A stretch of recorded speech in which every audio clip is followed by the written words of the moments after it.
Dude, playing piano. I went out and bought a sustain pedal today for my keyboard. Oh, wow. That shit sounds so nice now.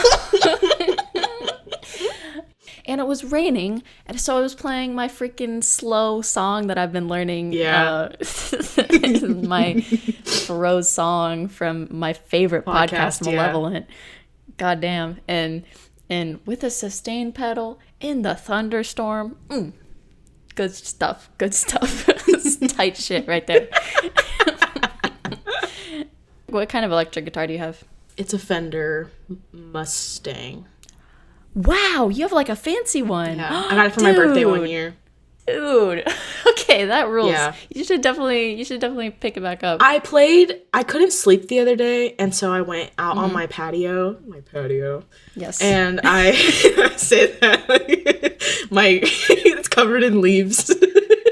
I went out on the patio and I played guitar at like 3 a.m. Like on. Awesome. It was good, but I just the calluses, man. I need to build them back up. Welcome to Gestures of the Round Table. My name is Audrey. And my name's Izzy.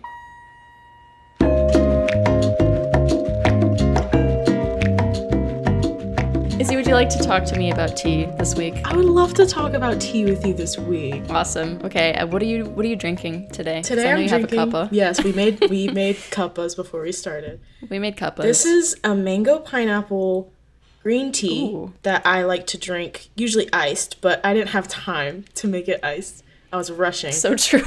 And this is from Aldi. It's very tasty. What are you drinking? This one is, I don't know where this one is from. I think it's from my grandma's cabinet. So mystery location as to where it was acquired, but it is a classic Earl Grey. I'm a big fan of the floral black teas, gotta say, and the floral green teas and the floral white teas and all of the floral teas. Frankly. Just the floral, huh? Yeah. Just the floral. I'm not a hibiscus tea fan at all. So sorry to all the hibiscus tea fans out there. It's mid, and it's like, it's too strong. It's like, that's too much flour, actually. I don't want that much. And they put it in everything. I feel like everything has hibiscus and everything has rose hips. Yes.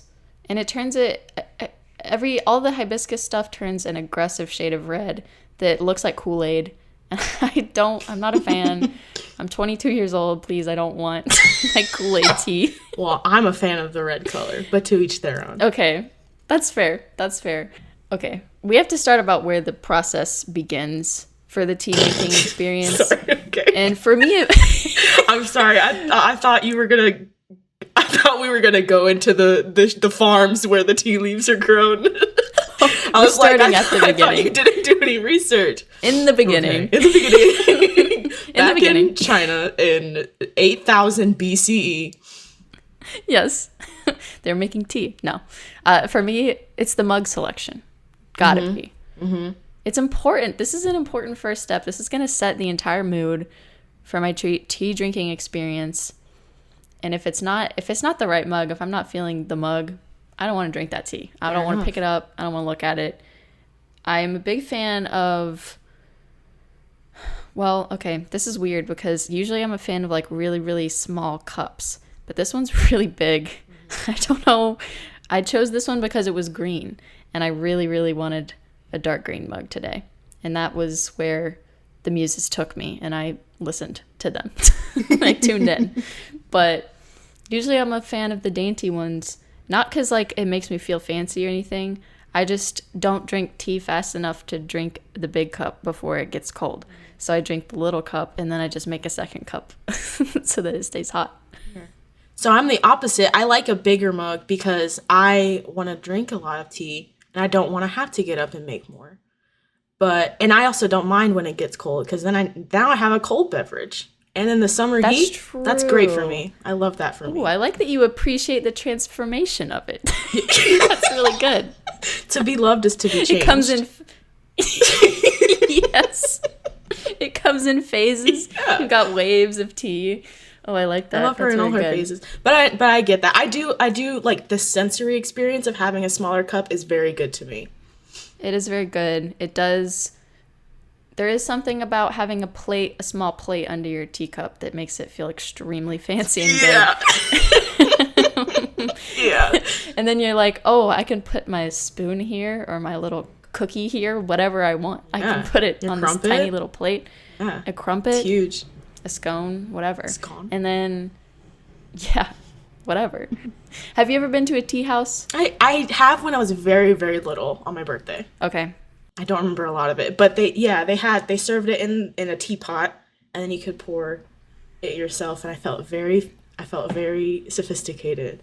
And I think I went with my mom and my aunt. I think both. My mom was definitely there. There is definitely something like, okay, I don't care much for the traditional tea experience, like the high English high tea experience, right? I guess that's not the traditional one because tea's been around for longer than that. But that is like the tea party ambiance is that sort of like aesthetic, right? And I usually am not like that crazy about it. I'm satisfied with someone to talk to or a book to read and a cup of tea. It can be anything, whatever. But I think the very fun thing about going to an actual tea house is that you get the whole pot of tea and you just pour it to yourself. And it takes a really long time to drink a whole pot of tea. So you're kind of just like forced to sit there and be with whoever or whatever book you brought with you. Yeah. You know? I like the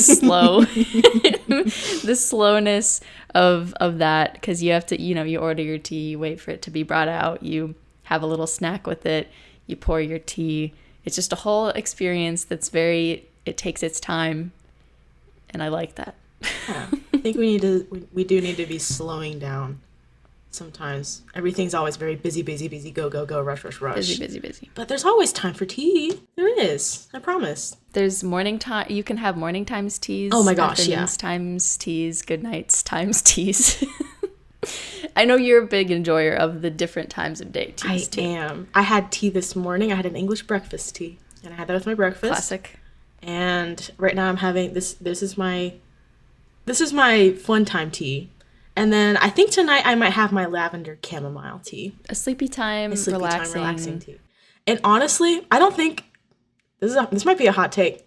I don't think lavender and chamomile actually do anything. I think the act of the tea is what's making you sleepy, maybe. Something warm and you're like thinking about it and you're like, oh, I'm so sleepy now. I don't Placebo, maybe there's no way. bit. I'm sorry. Lavender and chamomile won't do anything. I'm sorry, guys. I'm sorry. There's nothing chemical that's happening, I don't think. Also, I've never done any research on that. So that might be a fun rabbit hole to go down. Maybe. Because they say like essential oils like relax you and stuff. I don't know. I think it's just a nice smell. Yeah. And the nice smell makes you think that it's okay. I listen to a medical podcast. So basically, I'm a doctor. And I can tell you. Sydney McElroy told you. Basically, Dr. Sydney McElroy. They actually did an episode on essential oils, and that's basically the consensus. Okay. And it was, it's all placebo. Yeah. Yeah, okay, great. So we didn't need... It's fine, though. You can just smell... It's nice to smell good in your house. It smells great. It smells great. Yeah. I have a peppermint essential oil that I put on my wrist sometimes, just because it smells nice. We interrupt your listening experience to warn you that we went a little off the rails here for about 25 minutes. Not about tea, but about something completely unrelated. So this is... Listen up, guys. There was this kid in my high school who would bring this peppermint essential oil, and all the kids would come to him and be like, hey, Seabass. His name was Sebastian, but we called him Seabass. Hey, Seabass, can I get some of that? And then we'd put it on our hands, and then you cup your hands over your mouth and take a big whiff. You guys were huffing oil. Yeah. Because it was like a strong, powerful scent, and then it like woke you up. Dude, okay, wait. Do you remember, did you have the thing in like middle school or like late elementary where you had to set up like a little marketplace and you pretended that you were like vendors? It was like somebody would come in and tell us about the economy and then like how like, people buy things and people make things. Uh-huh. It was like... And then after we learned about it, they told us, they were like, okay, now that you know about the economy and how it works, then now you have to set up a little booth, and we're all going to pretend to go around to each other's shops where we all have our specialty goods, and you're going to trade your goods. Do you remember? I didn't do that, no. Okay. It's really cute, though. It was adorable. And my point in saying this, that would have been the most peak business venture I could imagine. Those little kids, you don't even have a product to sell. You have a service to sell. You're selling the wake up experience. Yeah. You're like, come over here, get your peppermint. I'm going to put that peppermint on your hands. You're going to huff it, and you're going to be rejuvenated. Because, like, everyone else was selling, like, yes, and go to fifth period and make it through the day. Everyone else was over here selling duct tape rose pins. They aren't the things that are getting you through the day. That peppermint oil, that's like the equivalent, the school equivalent of like a cup of coffee at the right time of day that's going to wake you up. Yes, exactly that. Yeah, that's what it was. We would be in AP macroeconomics and everyone was like, hey, Sebastian, can I get some of that peppermint oil? And he would say, yeah, sure, here you go. That is the greatest business venture I could imagine. and that's the thing, you're talking about like a high school economics class. This was in 5th grade. Do you know what 5th graders would do to feel like that? They've never had coffee. No they don't know what way. it feels like to be woken up by some smells. So if you had a bunch of little kids, little 5th graders, I just want to see what the stall would look like. Because I'm imagining like drapery. I'm imagining like velvet curtains in like a dark enclosed space, and you gotta part the veil, peek behind, like and then you psychic. just see Seabass. Yes, exactly like a psychic. You see Seabass sitting crisscross applesauce, meditating, sitting with tall glass vials all around him, like alchemical vials all around him, with shelves going up into the ceiling, and you look up and you can't see the ceiling. It's so tall and mysterious. And then you go up to Seabass and you say, Seabass, can I have some of that peppermint oil? No, what you do is you walk up and you say, here's what's going on with me. And you talk a little bit. And then he's like, I've got the perfect concoction for you. And he gets his various oils, and he makes a little potion for you. You're literally so right. Like you've never been so right in your life. That is exactly what happens. You part the veil. You go in there. You're mystified. You're already feeling more at peace, right? Because of you're like, your woes are floating out of you because it already smells so good in there. Yeah. You're not even getting the potent stuff yet. You're just getting the aftermath, the aromas in the air. And then you go up to Seabass and you tell him your woes. Yes, just like, oh my God. Yes, just like an old wizard. He's going to solve your problems. An old alchemist. Seabass the Wizard. So you can put essential oil in your tea. Well, you gotta be careful with that because some of them are not for consumption. I was just trying to find a way to segue slide back into tea. Slide back into tea because that was a very good detour that we did not. I think that was but that was like, I'm gonna be thinking about that for days. And I think probably the next D&D campaign that I run, Seabass the Wizard is gonna show up. Yeah. When my party members are down on their luck and they're feeling the heat from whatever big bad is cooking up, I'm gonna tell them that Seabass the Wizard, traveling merchant, traveling wares, traveling merchant, man. Seabass the Wizard is here to help. And Seabass drinks a lot of tea. Oh, of course he does. Yeah. I'm thinking he drinks a lot of CBD oil tea. Yeah, you're probably right. Chill, because you walk in there, you want to be chill right away. Yeah. And the best way to get chill energy right away is to have the person you are addressing also be chill right away. No caffeine for Seabass. No caffeine. Actually, yes. He only drinks herbal tea. Okay, so we're gonna flesh out this Seabass the Wizard character a little bit. So he's a wizard. Okay. He's like level 99. No one can touch him. Okay. He's no one been wants level to, 99. No one wants to. He's no one loved wants by to touch all. him. No one wants to mess with. He's loved by all. He's been level 99 for so long that he does not know fear. He no longer knows fear.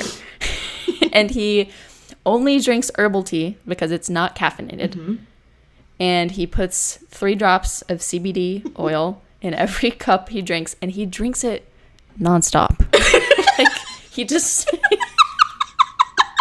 Okay, so one more. So he also has a boiling waterfall that's always flowing inside of the tent. That's huge. So all he does... he's the- got his vials. So he just brings his mug behind him a little bit, fills up the boiling water, brings it out, and he's got his tea right there.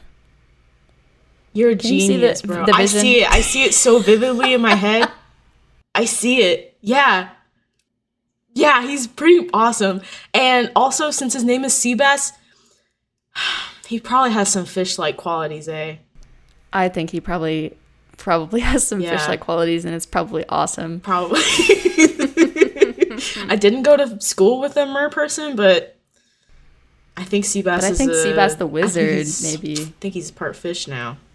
I think he's part fish now. I'm thinking, like, he's got some cool gill action, like, on his ribs, and maybe some, like, scaliness, a bluish greenish tint. Yeah, maybe some webbing. Oh, yeah. That rules. You think he swims in his tea? I think he swims in his tea and probably his oil. He probably has a big swimming in pool of oil? That's when he needs to go, like, mega super, like, I don't know. Yes. Like, crazy mode. Or maybe he just puts a little bit of the oil in his big tea pool so that it just smells a little extra good. I just thought... But then it's not... No, continue. No, tell me. No, because this is huge. You need to finish your sentence first, because I just developed a plot. I think that I lost the plot. You need to tell me your plot. I lost the plot. Okay, so I started thinking about the oil that he just puts drops in. But he's got this big stockpile, and theoretically, people are after it. Oh, yes. So wait, how's he keeping it safe? He's super powerful. I don't know. I didn't flesh it out yet. It just popped in my head. I feel like there's people after the oil. People are after They love it. him. They don't want to hurt him. They just want the oil. Just give me the oil, old man. And he goes crazy, has 2 drops just like Popeye and his spinach, and he blasts him out of there. So if people are after his stash, what if he just hides it in plain sight? What if he has all of his oil already mixed into tea, and he has to reverse distill all of his tea to isolate the oil from it? And then I think that could be something, because then it's very impressive watching him work, because it looks like he's doing a lot because he has to do a lot. Yes. Mm-hmm. Oh my gosh. And it's second nature to him because he's been doing this for so easy, long. no problem. And I think he could also be like an attraction. So like you go like, babe, we have to go to Seabass. We have to go to Seabass. And then like he's doing all this mixing and stuff, and people are like, he doesn't actually. He's being dramatic for the fans, but it's fun. What if I feel like Seabass is wandering into the realm of silliness. Yeah. I need him to be so grounded. Okay. I need him to be like the most epic mystery fantasy character you've ever encountered. So what about this? Okay. He's a traveling merchant, wizard, tea, oil salesman, right? What if it's like a weekly thing? What if like once a week people think, oh, it's my Wednesday afternoon. It's a Wednesday evening at twilight. Dusk is about to set. I know that Sebastian will be on my street in about an hour. Okay. So I'm making my preparations, and I'm marching on over to Sebastian's hut in a few. Okay. Yes. And then what if it was like, I'm a big fan of like a secret society can barely find this place sort of vibe. So I'm like, what if it's like you have to look for it a little bit? You know, he's not he doesn't need your business. No. Seabass doesn't need your business. He's been around for eons. Yes, please. He's beyond money and fiscal earnings. He's not concerned with that. No. He is there to provide a service Yes. to those who most need it. And he will show up on your street an hour past dusk. Legend has it. Legend has it. Legend has it. Yes. Seabass the Wizard will be there when you need him most to give you your essential oils. To wake you up. Before you have to go to Miss Gillespie's college algebra class. Okay, we did it. That is the legend of Seabass the Wizard. Awesome. That's it. That's it. Oh, perfect. But there are I have my favorite book ever has a tea merchant who operates in a not the same way, but in a similar way where they travel around the land and they set up their stand and they have all their different mixes, and then the whole purpose of a tea merchant is someone goes there and they vent their issues and they're like, all right, I'll mix you a thing and here, I'll give it to you. Awesome. Yeah. I'm gonna have to read that book. Please read this book. Please read this book series.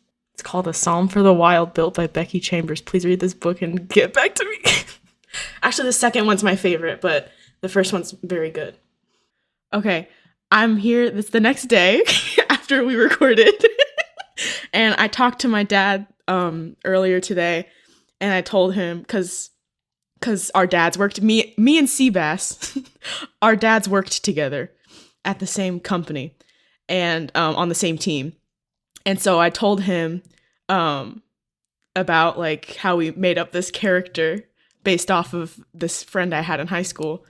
And I told him about his essential oil business. Yes. His service he provided to us. And he started laughing. And he said, one thing about Michael, his dad, is that he was known to always have peppermint oil. What? At his cubicle, he always smelled like peppermint oil. And he would always talk about the benefits of smelling it throughout the day. So it's a family business. It's a family tradition. Holy shit. So Seabass is not Seabass the Wizard the first. No. It's Seabass the Wizard the second. The second. That we know. Yeah. And Michael the Wizard the first. Mike, yeah. Yeah. Oh my gosh. How long has this been going on? It could be generations. Tale as old as time. The legend says. According to legend, Seabass the Wizard. They've passed down the sacred oils.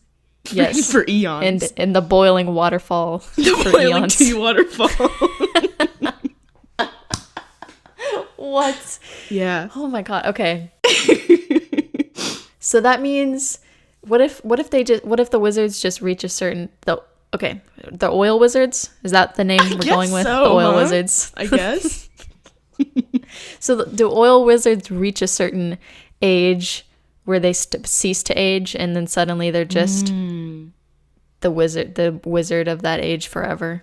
That might be it. Because maybe Mike Wizard. Maybe Mike Wizard, first name Mike, last name Wizard, and Seabass the Wizard. Seabass Wizard. Maybe you just reach enlightenment, like oil enlightenment. Oil enlightenment. You drink, oil enlightenment, if you will. That's nothing. You drink from the tea waterfall. There's a whole for long ceremony enough. around it. Yes. Oh my gosh. Yes. And maybe it's like a sommelier test. Like maybe you have to drink the tea, and you have to identify which essential oils are mixed into the tea and what the tea is, the tea bases. Yes. And when you can do this, then you have reached oil enlightenment. Oil enlightenment. Then you have become the Wizard of Legend, the traveling oil You take wizard. the mantle. You take the mantle. Now you have to travel around. Gosh, that rules. I'm Yeah. so glad that Mike is part of the story. Me too. Oh man. Oh, yeah. that kicks ass. I'm really excited. I'm really excited about this. The implications of this. So I really wanted to get your raw reaction to that. Yeah, I thought it was important to. Thank you for capturing that. You're welcome. What is the tea experience? It starts with mugs. I don't have a lot of options right now because I packed all of them except for one. And so I've just been using the same mug. But that's, I feel like you'll have now this fond little pocket of a time memory associated with this end of summer where you look at that mug and you're like, that was the summer that I used this mug. That was your ride or die mug. My Target Igualdad mug. Yes, exactly. It's very good, actually. It's pretty. It is good. I like the shape of it. Okay, describe your mug. I'm sidetracking again. Well, this one, I'm not even going to describe the mug. It's dark green. It says Musso and Frank on it, which is an old restaurant in Los Angeles, California that my dad really likes. But this is getting off topic. I saw a D&D alignment chart a long time ago. How come every time we get off topic it's about D&D? It's always D&D. I haven't even played D&D recently. I don't know what's happening. You're missing it. But all right, continue. I'm missing it. Yes, you're right. It's like the chaotic, neutral, lawful, and good, neutral, evil. Mm-hmm. Well, there was a D&D alignment chart for how you hold your mug. Okay. Which I thought was very funny. The funniest one is the chaotic evil one, obviously, where you put your 4 fingers inside of the mug and hold it from the inside lip and drink from your mug that way, which is just awful. Diabolical and evil. Izzie's gaping at the camera. If you drink your tea like that, do yourself a favor and go to the cops before I do. What in the world? I know that's a joke. No one actually does that unless... No one does that. That's evil. And I do not like putting my fingers inside of the handle at all. I put 2 fingers in and then that technique. And then sometimes if I'm unstable, I'll put the thumb on the lip to hold it, but a lot of times I'll have the thumb up. It's a good technique. I don't know, or if I do put the fingers in, I do in fact do the middle and the ring finger. I don't know why. An art project in ceramics where we made mugs, and I made the mugs and then I dipped my hands in the glaze and then I held the mug in different ways, so there was like different handprints on it, and it was really fun. It was really cool. One of my favorite mugs is one of those, and I don't hold it because I put it like I held it how I hold a when it's cold outside and I'm drinking a warm drink and you have it's a hot cozy chocolate. And you put your whole hands around the mug, both hands, and then the handle's like out in front, like facing away from you. Pretty great. I've seen these mugs. I can vouch they're cool as hell. Thank you. Thanks. Yes, of course. Okay, so we've got So you start with the mugs. Experience. You start with the mugs. And then it's time for your tea selection. Mm-hmm. And we've got so many teas to choose from. Millions. And it's not, guys, there's not just Lipton tea. There's not just Lipton iced tea, I promise. I thought that was the only tea there was. That's wild. For a really long time. Yeah, because when I was growing up. Speak on that. When I was growing up, my grandma was the only person I knew who drank tea.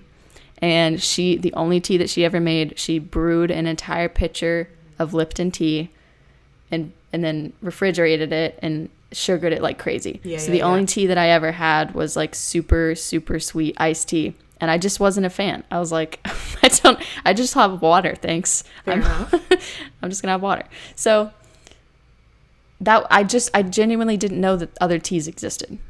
I just thought that was the tea that you could buy. Like, cause coffee, for a long time, I just thought coffee was coffee. You just brew the coffee and you pour it in a cup. And the grounds that you put in there, that's all the same. Whatever it is, it's all the same.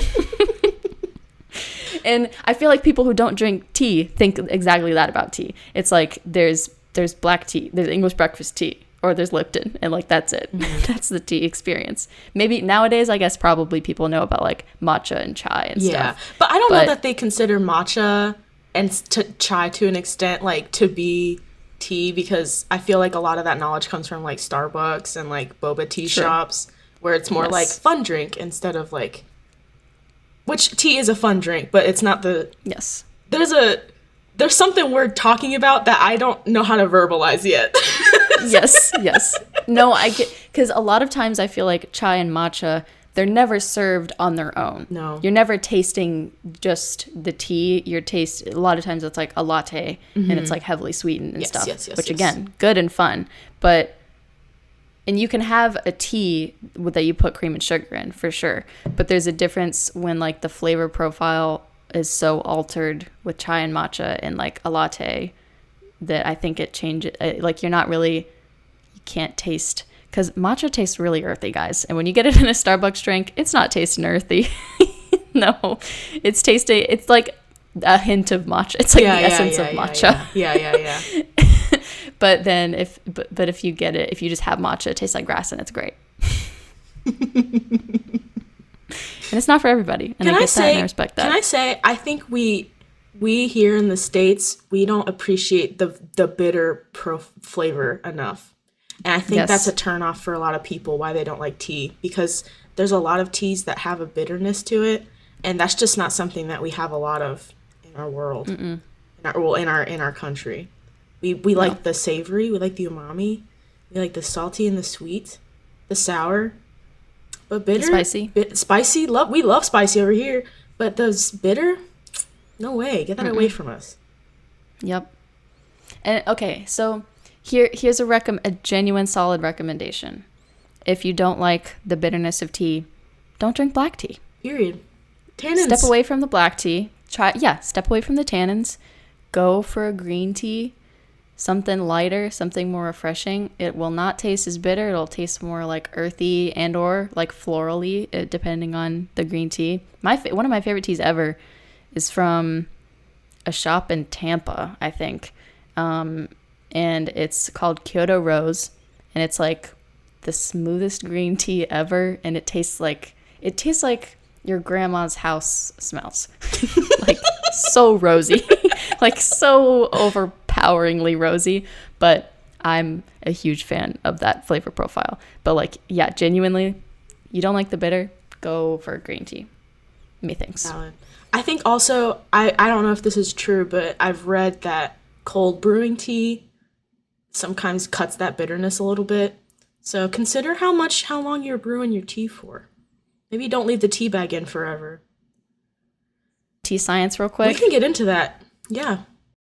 Yes, it definitely has to do with the length of time that you leave your tea bag in. So if you don't want it to be so strong, you can absolutely take it out earlier, have a weaker flavor profile overall, but you're going to cut a lot of that bitterness. Alternatively, or like not alternatively, but also to consider, because people talk all day about like pour over coffee and how much they love the experience of it and the like mastering the flavor, getting the perfect brew. You can do the same thing with tea. Like you can get very specific about it, and if you like the flavor of tea or the experience of it enough, then you can like get good at it. The big thing with tea is that you need to use specific water temperatures, which is like annoying because it's very hard to do that, especially if you don't have like a fancy kettle that can do that. Like I don't. I just have one that boils the water. And you don't know what the temperature is when you just boil the water. Not unless you have a thermometer. Yes, exactly. And who has the time or the money? I don't care enough. Who cares? But theoretically, if you do care. Yes, if you do care.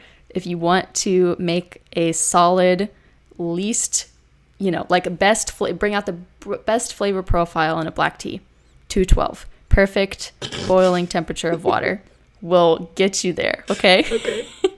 If you want, or 100 degrees Celsius, if you're across the pond and you're listening to this podcast, please email me right now. That's crazy. Please email us right fucking now. I want to know. Please. So green tea, we're thinking 175 degrees Fahrenheit.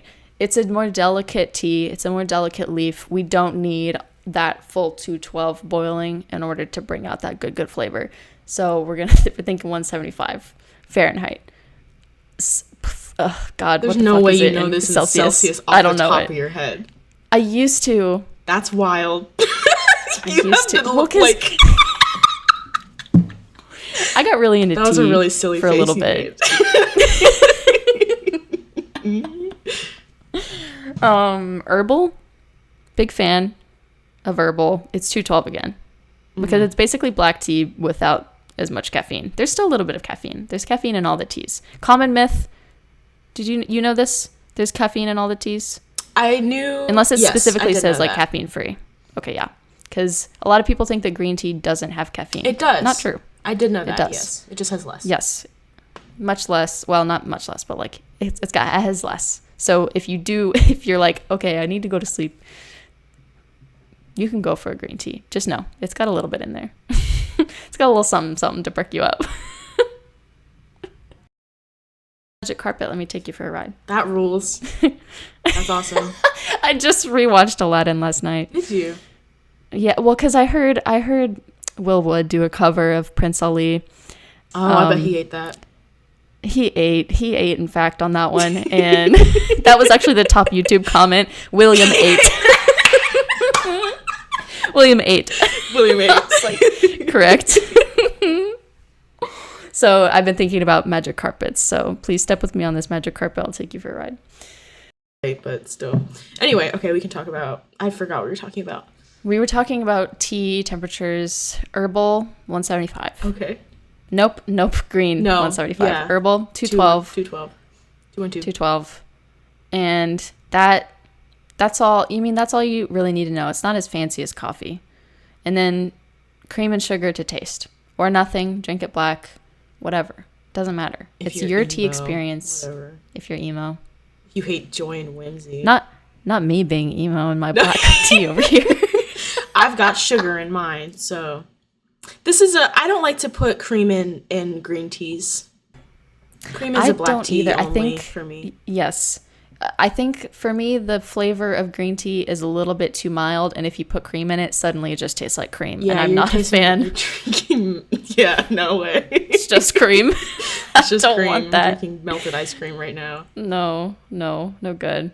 But a little bit of sugar, I think that's fun. That's good. Is it true that black tea is like just older green tea? Tea research a while ago, and that was something I read. Like black tea is dried longer or something. Okay. I don't know. Okay. In all honesty, but that could be the case. Because I found out kind of like embarrassingly late that tea is like the name of a plant. Like tea, I didn't know that. These are leaves from the tea plant. I didn't know. Mm-hmm. I thought they were just like, this is from the Earl Grey plant.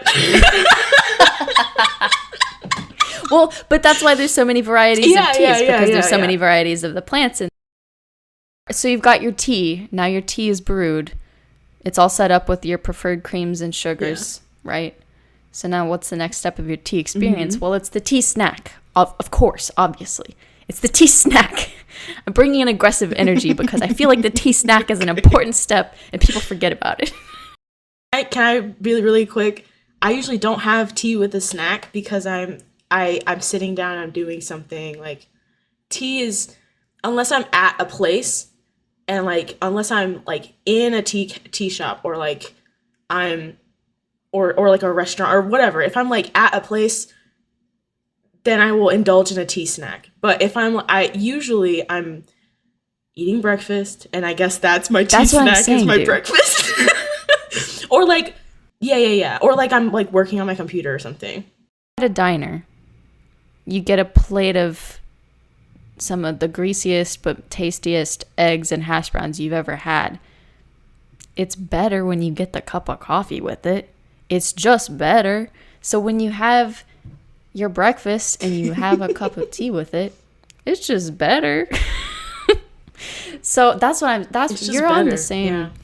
Listen, I'm crazy about tea snacks, but we're on the same page. Cause like you're getting, it's not just, you can have just the tea and it's a great experience and it's a great time. But then you have breakfast with the tea and it's like, wow, this is a whole production we've got going on. This is pretty cool.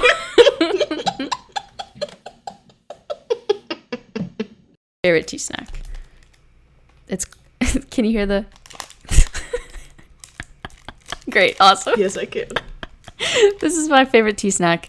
They're digestives. I like the dark chocolate kind personally.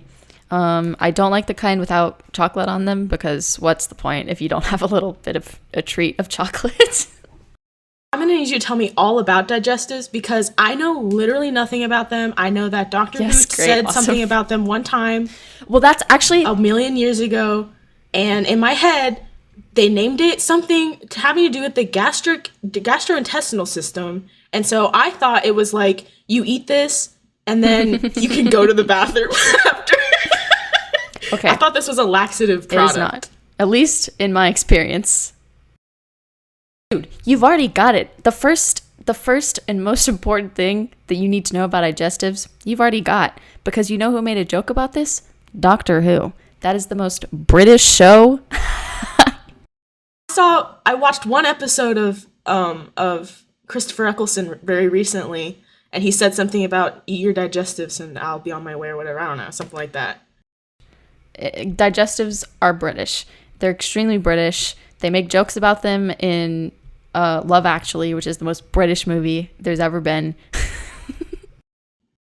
They know that they know that they're funny. They know that they're funny. They did something dumb. Yes. Okay. Yes. Okay. And Doctor Who's good. making fun of digestives, so yes, like they get it. They know that it's funny. They're literally the driest biscuits, cookies you've ever had. They're just like graham crackers except no cinnamon flavor. And chocolate, and then suddenly it's good again. I've seen the chocolate coated ones. Like pale tan cracker. Got nothing on these bad boys. Apparently they make I haven't tried these, but my sister has tried them. Apparently they make them with a layer of caramel underneath the chocolate. I would eat that up. Cookie. It's melting so fast, which is awful. It's a little graham cracker, basically. Thinnest little layer, like super thin layer of chocolate. But it's delicious. And it's just like a little bit of sweetness that, because I don't put, okay, here's my compromise. I don't put sugar. I never ever put sugar in my tea. So but I like something sweet with my tea. I like a little bit of sweet because it feels like something sweet should be associated with the tea, but I don't put the sugar in my tea, so I have it outside of my tea. Okay, the mental gymnastics, but go on. And that manifests in the form of digestive cookies for me because they're easily accessible at the grocery store. Okay. So I'm glad we cleared up. I think I just wanted to know why they're called digestives, but clearly I know why. Yes, because they're heavily fibrous, and fiber is good for your digestive. Yes, because it's like weedy cracker, graham cracker, which is good for your digestion. So yes, they're fibrous. Okay. Yeah. Yes. Eat your Wheaties. Got it. Do you dip your digestive in your tea? We're so dry, so you dip it in there. Honestly, you might be totally right. I know biscotti is so hard and dry that it's like awful. I think digestives are good without the tea. Because when you said you like the chocolate ones, I was like, doesn't that get so messy when you dip it in your tea? But you don't dip it. Okay. But also, I don't want to dip biscotti in my coffee or my tea either because then there's crumbs at the bottom and I don't want to drink crumbs at the end. And they're yummy. And I don't dip them in my tea. Okay. That's why they're called that. That's so silly. They're very good though. And then the most important part of the tea experience is the drinking of the tea and what you do with your time while you're drinking the tea. Whether that's just sitting by the window and having your cookie and just enjoying your beverage on its own, or reading a book or talking to someone or writing or drawing or whatever. That you've just spent the time setting up this thing, doing this nice thing for yourself, slowing down a little bit in your day to complete this ritual of making a cup of tea.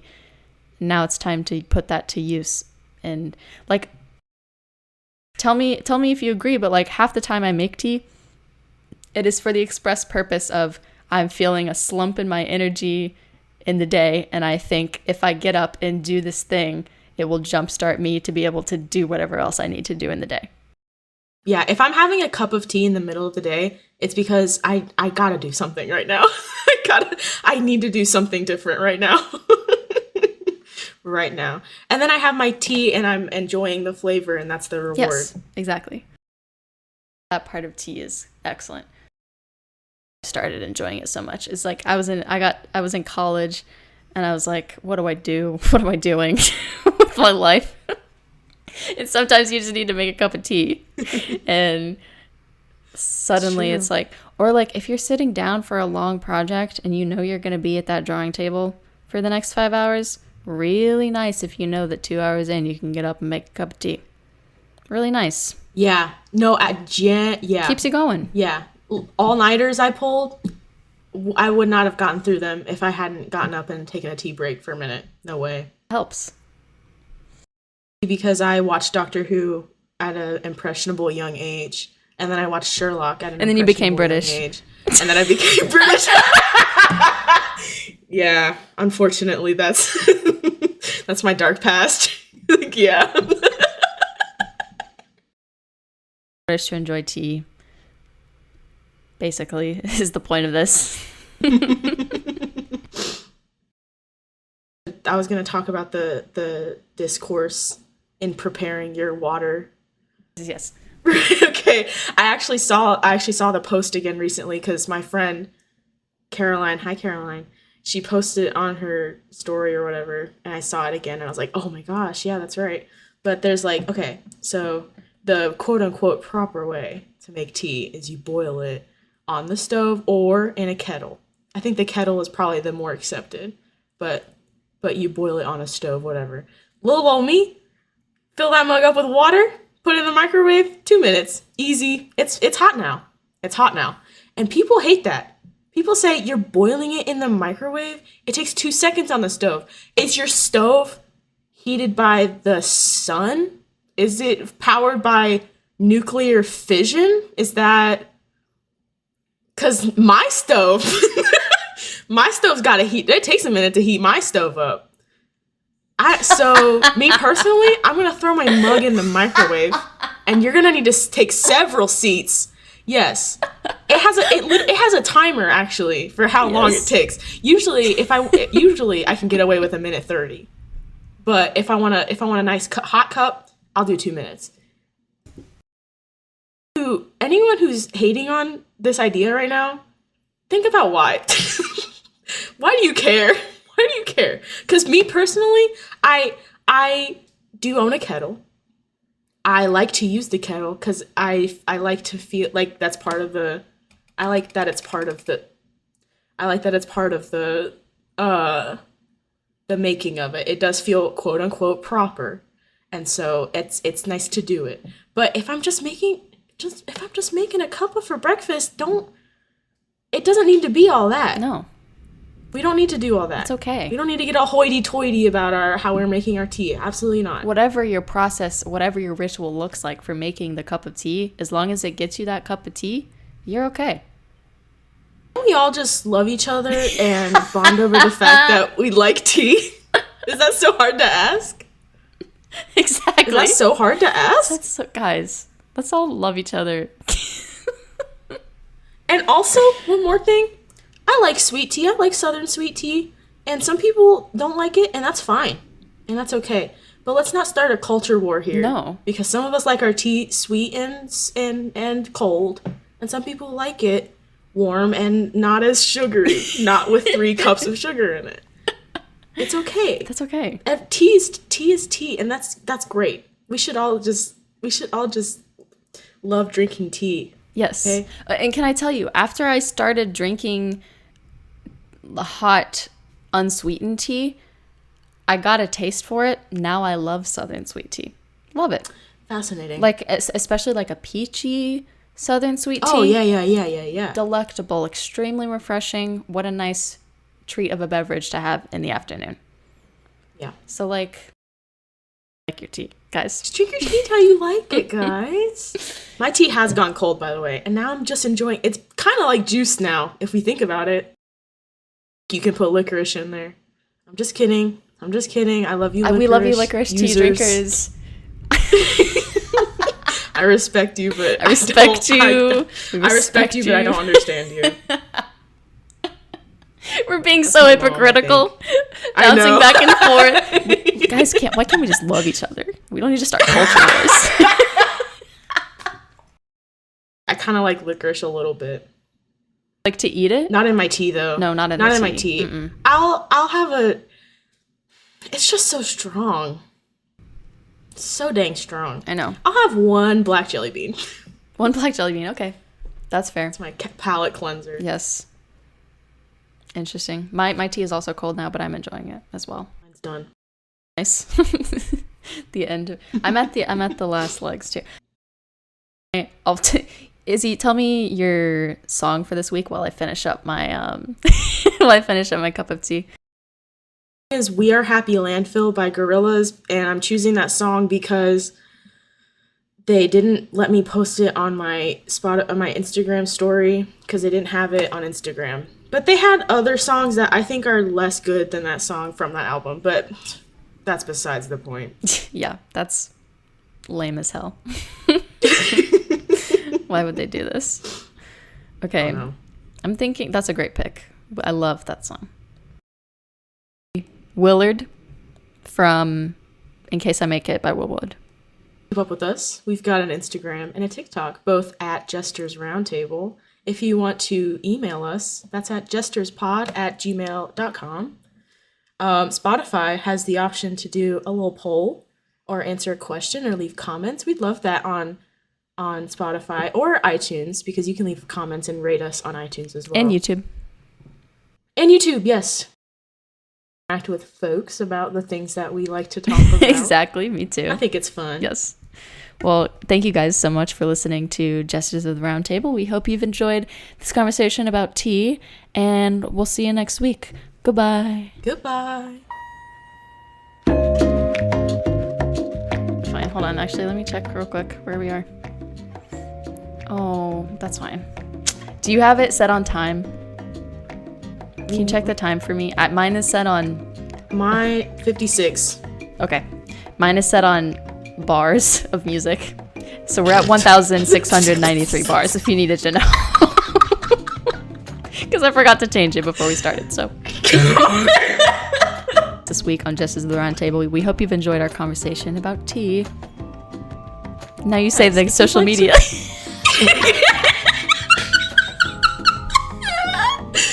If you'd like to.